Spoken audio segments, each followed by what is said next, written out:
The day I signed the lease for my fourth location, I actually cried in the parking lot. Good tears. The kind that come after years of holding your breath, finally release all at once. I was sitting in my car with the lease papers, still warm from the printer. Thinking about that first morning, I hauled 6 dozen cupcakes on my bike to a farmer's market in the rain, barely covered my costs, and drove home soaking wet and somehow still smiling. That was 6 years ago. Now I had 3 thriving storefronts, a team of 14, and a fourth lease sitting in my hands. Then my phone buzzed. My mother. The message was short. Clinical, almost. Your brother has been struggling to find his footing. We've talked it over and we think the right thing, the family thing, is for you to bring him in as a co-owner. Give him 40% of the business and add his name to your commercial property deed. If you can't do this for your own brother, then maybe this family isn't something you value as much as we thought. We expect your answer by Sunday. I read it 3 times. Then, I put the phone face down on the passenger seat and stared at the windshield for a long, long time. 40%. My business. The thing I had built cell by cell, like a body regrowing after damage. The thing that almost broke me twice and kept me together every other day. They were asking me to hand nearly half of it to someone who had never once offered to help me carry a supply box up 3 flights of stairs, who didn't know the difference between buttercream and ganache, who had called my dream cute at Thanksgiving 4 years ago, while helping himself to the 3rd slice of a cake I'd made from scratch. I didn't answer that Sunday. I needed to think. But first I needed to understand how I had ended up in this parking lot, reading that message, and why, somewhere beneath the shock, I wasn't entirely surprised. I grew up in a house where effort was expected of me and optional for my brother. That's not a dramatic characterization. That's just the plain truth of how it was. When I was 12, I won a regional science fair. I remember walking through the front door holding the ribbon, waiting for something. My father glanced up from his recliner and said, "Good. Now clean up your room." My brother, around that same time, struck out 4 times at his baseball game and came home to a pizza dinner and a long round of, "You'll get 'em next time, buddy." Different rules. Different scorecards. I understood the system before I had language for it. I worked my first job at 15. Babysitting, then waitressing, then weekend shifts at a grocery store. I saved money because saving felt like the only form of safety I had access to. I watched my brother spend whatever came his way and quietly ask my parents for more.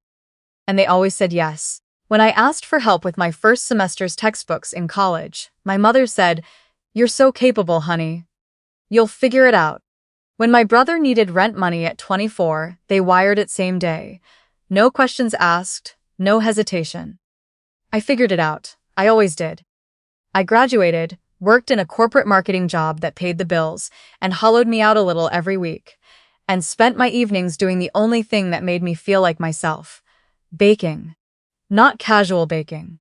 Obsessive, methodical, completely consuming baking. Testing ratios at midnight. Adjusting recipes until they were exactly right. Photographing every result under the lamp in my kitchen.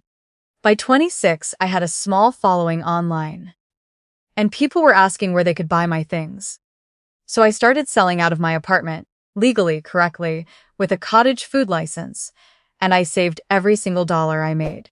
No vacations, no concerts, a lot of rice, a lot of beans, a lot of homemade bread I developed myself. I knew exactly what I was saving toward. At 28, I signed the lease on my first real space, 400 square feet in a strip mall with water-stained ceiling tiles and a back door that didn't close right. I scrubbed the floors myself. I painted the walls myself. I built the shelving units with tutorial videos and a lot of frustrated swearing on evenings after my day job. My opening day, I sold out by noon and had to turn people away.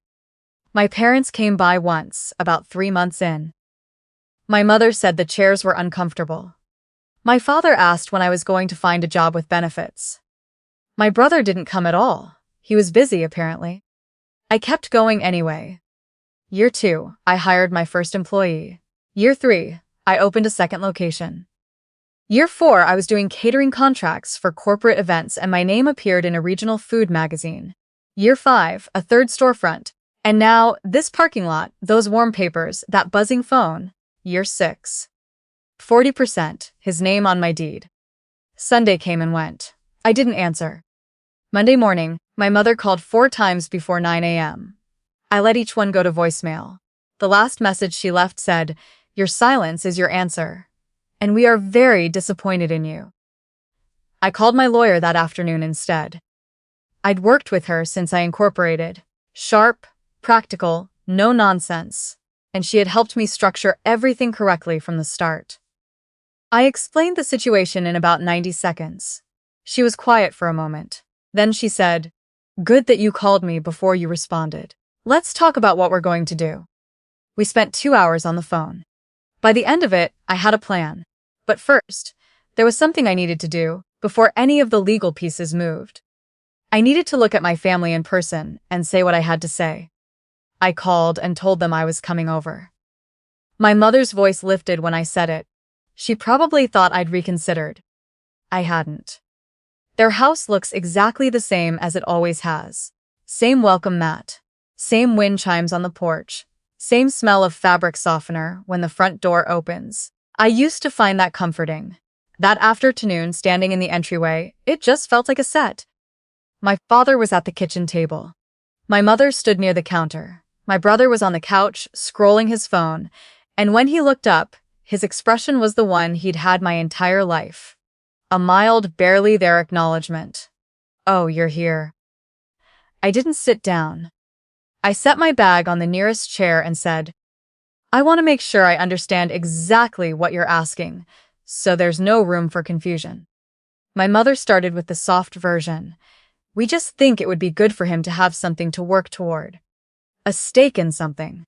A purpose." 40%, I said, "and his name on the property deed." We didn't mean for it to sound so. That's what the message said. Silence. My father stepped in with the version, meant to put me back in my place. "Family takes care of each other. You have more than enough. Your brother is struggling and you could help him without even feeling it." I looked at him for a moment before I spoke. "I slept on a futon for 2 years so I could save the deposit on my first lease," I said. "I drove a car with no air conditioning through 2 July summers so I could put that money back into equipment. I have not taken a real vacation in 6 years. I felt every single dollar of what I built. Everyone." My brother finally set his phone down. "It doesn't have to be this serious. You'd still be running everything. It's just a title. Do you know what I paid in ingredient costs last month?" I asked him directly. He shrugged. "Do you know my labor overhead per location?" Another shrug. "Do you know anything about how this business actually works? Have you ever once asked?" I could learn. In exchange for 40%. He had the decency to look slightly uncomfortable. Only slightly. "You never showed up," I said, and my voice came out steadier than I expected it to. Not when I was building the shelves at midnight. Not when a catering contract fell through last minute and I needed extra hands. Not when I had to move a commercial oven at 2 in the morning before an inspection. You weren't there for any of it. You've never asked about my business, unless it was to make a joke at the dinner table. And now you want almost half. My mother's voice went sharp. "You're being cruel." "I'm being accurate. This is family." "Then act like it," I said. Family doesn't send ultimatums by text. Family doesn't threaten to erase someone because she won't hand over what she built alone. That's not family. That's leverage. My father stood up from the table. "If you leave this house without agreeing to something, don't expect things to be the same between us." I picked up my bag. "Then I guess we'll find out," I said. And I walked out. I sat in my car for a few minutes before I could drive. I didn't cry. I just breathed. Slowly, deliberately. Until my hands were steady enough to put the key in the ignition. That night, I sat in my apartment with the lights low and a mug of tea that went cold without me drinking it. I kept looking at the photo on my desk. Me on opening day at 28, wearing an apron 2 sizes too big. holding up the key to my first space. I'm laughing in that photo. I look exhausted and terrified and completely alive. Nobody who was sitting in that living room today had been there that morning. No one from my family had come to help me set up. No one had sent a text that said good luck. I hadn't noticed at the time. I was too busy, too in it. But sitting alone in my apartment that night, I noticed. The people who showed up for me that day were my first hire, who came in on her day off because she wanted to. A friend from college who spent 3 hours arranging the display case. My landlord, who brought a box of coffee and said, "Go get 'em." Strangers who walked in off the street and came back the next day. Not one person from my family. So when they said, "This is what family does," I had to ask myself when, exactly, had they shown up for me the way they were now demanding I show up for my brother? I let myself feel all of it that night. The grief, the anger, and something underneath both of them that felt like the last thread of a rope finally giving way. And then I set the mug down, and I got to work. The next morning, I called my lawyer first thing. We moved quickly. I restructured the ownership documentation across all 4 locations to make any future claim or legal challenge significantly more difficult to mount. I updated my business trust. I removed my parents as emergency contacts on every financial account. My lawyer drafted formal notices to my bank flagging potential unauthorized access attempts, a precaution she strongly recommended given the circumstances. I went through every contract that carried my personal contact information and made the necessary changes. It had taken me 6 years to build what I had. It took 4 days to make it airtight. Then I wrote a letter. Not handwritten. Typed, printed, signed, reviewed by my attorney before it left the office. It said, "I have given this careful thought, and my answer is no. I will not transfer any ownership stake in my business, nor will I add any name into my property deed. I am not willing to negotiate these terms. I want to be clear, not because I don't care about this family, but because what was asked of me was not a family request. It was a demand backed by a threat. That is not how people who love each other operate. I am choosing to step back from contact for the foreseeable future. This is not anger. It is protection. For my peace, and for what I've worked to build. I wish everyone well." My lawyers sent it certified mail. I didn't make a personal call first. I didn't warn anyone. I didn't text. I just waited. I didn't wait long. 3 days after the letter went out, my brother posted something online. A long, performatively vague post about how some people let success change them, and family is supposed to be a two-way street, and how he had always been there for people who couldn't be bothered to return the favor. He didn't name me. He didn't need to. A mutual cousin sent me a screenshot within the hour, with just a question mark.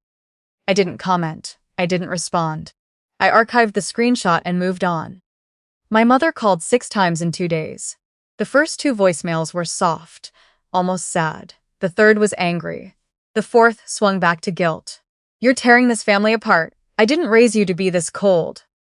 The fifth was a single sentence. "Your father is not okay." I didn't listen to the 6th. Then came the extended family. An aunt I hadn't spoken to in years sent a long message about forgiveness and how life is short. A cousin told me I was being dramatic. Someone I barely knew, a relative by marriage, sent a Bible verse with no further context. I read none of those messages twice. I answered none of them at all. What I did instead, I went into my shop on a Thursday morning earlier than usual, before anyone else arrived, and I worked on a lemon bar recipe I'd been developing for 2 months. They came out exactly right that morning, tart and clean and just sweet enough. I took one outside and stood in the early light and ate it slowly. My assistant showed up a little while later and caught me standing in front of the shop with powdered sugar on my shirt. She pulled out her phone, and I said, "Take the picture." She did. Just me, early morning, powdered sugar, not trying at all. I posted it with one line. 6 years in, and it still tastes like winning. No explanation, no subtext, no performance, just that. By afternoon, the comments were full. Regulars, strangers, other small business owners, women I'd never met. who wrote things like I needed to see this today, and this made me cry at my desk, and I don't even know why. Someone shared it to a local business group. Someone shared it from there. By the end of the week, it had reached more people than I expected. My brother deleted his post sometime Friday. I only knew because the cousin with the screenshots texted again to let me know. I sent back a thumbs up and left it at that. My mother's messages shifted in tone around day 5. Less angry, more the quiet, wounded kind. The variety carefully designed to make you feel responsible for the wound. I hope you're happy and I don't recognize who you've become. I left them on read. Because the honest answer was, yes. I was happy, not in spite of what had happened, because of what I'd done in response to it. Because I had finally stopped holding my breath, waiting for a version of their approval that was never going to arrive in any form I could actually use. Months passed the way months do when you stop bracing for impact. I opened the 4th location. I hired 2 more people. I started a weekend workshop series. Small groups, 3 hours. You come in and learn to make something from scratch with your own hands. The first session sold out in 11 minutes. We had a wait list by week 2. I kept answering messages from women who had seen the powdered sugar photo. Some just wanted to say they were rooting for me. Some wanted to talk about their own businesses. Some wanted to talk about their own families. I set aside 20 minutes most mornings. Coffee, inbox, real answers. One woman wrote that she was 3 months into her first real venture and completely terrified. I wrote back, the terror doesn't go away, but eventually it stops being the loudest thing in the room. Keep going. She replied 2 months later to say she'd just had her first profitable month. I saved that one. I won't pretend the grief disappeared entirely. Some mornings it's just there, low and quiet, like weather that settled in and decided to stay a while. I miss the idea of my family, the version I thought we were, or maybe the one I kept hoping we'd eventually become. I miss the parents who might have looked at what I built and simply said they were proud. But I stopped waiting for that call. And the strange thing about stopping is how much room it opens up. I went to Portugal in October, by myself, which I had never done before. An entire trip with no one else's preferences to factor in, just me deciding where and when and how long. I ate dinner alone at a table by a window overlooking the water one evening and felt something I can only describe as completely, quietly whole. I took a photo of the view. Not for anyone. Just because it was beautiful and I was there and I wanted to remember it. I heard through the cousin network that my brother had started a part-time job, something in sales. I don't know the details and I didn't ask. I genuinely hope he builds something he can be proud of, even something small. I hope he learns what it feels like to make something rather than wait for something to be handed to him. That feeling, the one I had in the parking lot with those warm papers, is something I want for everyone. Even people who have not been kind to me. I hope my parents find peace with the choices that were made, on all sides. I think they love me, in whatever shape their love is capable of taking. I think they love my brother too, in a way that has not served him nearly as much as they believe it has. Both of those things can be true at the same time. I've made my peace with the complexity. But I can wish them well from a distance. That's not coldness. That's just the kind of clarity that took me 32 years to earn. What I know now, really know, not just tell myself when I need to hear it, is that you cannot spend years building something real and then hand pieces of it away out of fear.